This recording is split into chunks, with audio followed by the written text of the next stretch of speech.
धन्यवाद ऋषभ। आज समाचार पत्रों की सुर्खियों के साथ मैं हूं आपके साथ महेश्वरी। आज के प्रमुख समाचार इस प्रकार हैं। भव्य मंदिर में रामलला का सूर्य तिलक। अयोध्या में श्री राम जन्मोत्सव पर सूर्य की किरणों ने 3 मिनट तक किया अभिषेक। रतन जड़ित पीतांबरी सोने का वस्त्र धारण कर रामलला ने दिए दर्शन। भगवान को लगाया 56 भोग, मेरे लिए ये भावुक पल, कहा प्रधानमंत्री मोदी ने। प्रधानमंत्री नरेंद्र मोदी असम के नलबाड़ी से ऑनलाइन इस पल के साक्षी बने। मोदी ने सोशल मीडिया पर लिखा, ये सूर्य तिलक जीवन में ऊर्जा लाए और राष्ट्र को गौरव की नई ऊंचाइयां छूने के लिए प्रेरित करे। रामनवमी पर निकाली गई शोभा यात्रा। राम नाम का पर झूमे भक्त, लगे जय घोष। धर्मार्थ ट्रस्ट की तरफ से निकाली शोभा यात्रा का हुआ जगह जगह भव्य स्वागत। शहर में बुधवार को रामनवमी का त्योहार धूमधाम से मनाया गया। तवी नदी के किनारे साख प्रवाहित करने वाले भक्तों की भीड़ लगी रही। मंदिरों में भी श्रद्धालुओं का तांता लगा रहा। शहर में जीवल चौक, शास्त्री नगर, नई बस्ती के अलावा अन्य जगहों पर लंगर लगे रहे। बिजबिहाड़ा में सालों से रेडी लगा रहे गैर कश्मीरी युवक की गोली मार हत्या। लोकसभा चुनाव के बीच दहशतगर्दों ने लक्षित हत्या को दिया अंजाम। घटना के बाद इलाके को घेरकर आतंकियों की तलाश शुरू कर दी गई है। सीसीटीवी फुटेज भी खंगाले जा रहे हैं। आतंकियों को भारी कीमत चुकानी होगी, कहा उपराज्यपाल मनोज सिन्हा ने। मेंढर में आतंकी ठिकाने से शक्तिशाली आईईडी अधिकारियों ने बताया सुबह 4 बजे मेंढर के ऊपरी सनाई इलाके से संभावित ठिकाने और संदिग्ध गतिविधि के बारे में सूचना मिली थी। आतंकी ठिकाने से ready to use 5 kilogram, 10 kilogram और 20 किलोग्राम क्षमता वाले स्टील के कंटेनरों के अंदर रखी 3 आईईडी बरामद की गई है।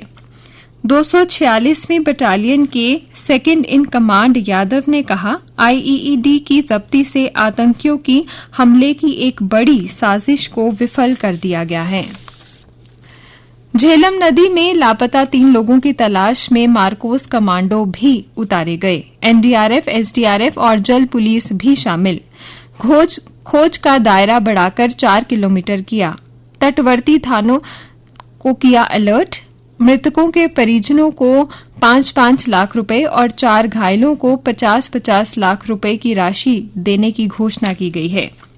श्राइन बोर्ड में डेपुटेशन पर भेजे 20 डीएसपी कैंप उप निदेशक के तौर पर किए जाएंगे तैनात। यात्रा के दोनों रूट पर बनाए जाने वाले कैंपों में यात्रा खत्म होने तक देंगे सेवाएं। पानी का बिल न भरने वालों के मई से कटेंगे कनेक्शन। 30 अप्रैल तक का समय। 1.5 लाख लोगों ने नहीं भरा बिल। विभाग ने वसूल करनी है 2 करोड़ से ज्यादा राशि। पुराने शहर से काटे जा चुके हैं कनेक्शन। अब कुछ अन्य समाचारों के साथ मेरी सहयोगी चंद्र मोहिनी। धन्यवाद महेश्वरी। उधमपुर समेत 21 राज्यों की 102 सीटों पर थम गया चुनाव प्रचार। मतदान कल। लोकसभा चुनाव के पहले चरण के लिए प्रचार बुधवार शाम 5 बजे थम गया। अब अगले 36 घंटों तक प्रत्याशी घर घर जाकर चुनाव प्रचार करेंगे। इस चरण में जम्मू कश्मीर की उधमपुर सीट समेत 21 राज्यों और केंद्र शासित प्रदेशों में 102 लोकसभा सीटों पर 19 अप्रैल यानी शुक्रवार को मतदान होगा। चैत्र नवरात्र संपन्न। 3,15,000 श्रद्धालुओं का मां वैष्णो देवी पर नमन।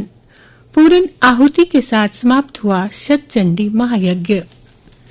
देश की खुशहाली व तरक्की की कामना को लेकर वैष्णो देवी भवन पर जारी शतचंडी महायज्ञ बुधवार को रामनवमी के अवसर पर पूर्ण आहुति के साथ समाप्त हो गया।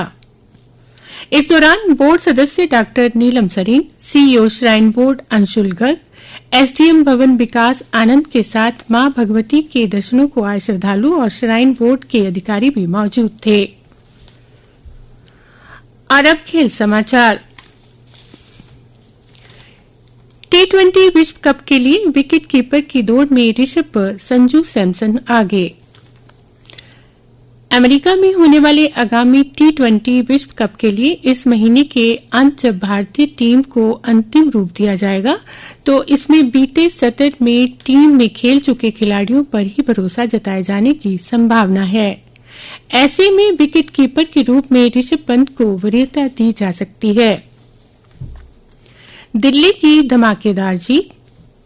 अहमदाबाद गेंदबाजों के शानदार प्रदर्शन की बदौलत गुजरात टाइटंस को सीजन के सबसे कम स्कोर 89 पर समेटने के बाद दिल्ली कैपिटल्स ने निर्धारित लक्ष्य 8.5 ओवर में 4 विकेट खोकर हासिल कर धमाकेदार जीत दर्ज की। इस जीत के बाद दिल्ली अंक तालिका में छठे स्थान पर पहुंच गई। और अब मौसम की जानकारी। समाचार पत्रों के अनुसार आज आसमान में आंशिक रूप में बादल छाए रहने का अनुमान है। कल का अधिकतम तापमान 31.7 डिग्री सेल्सियस और न्यूनतम 16.3 डिग्री सेल्सियस रिकॉर्ड किया गया। आज सूर्यास्त 7:04 पर और कल सूर्योदय 5:58 पर होगा।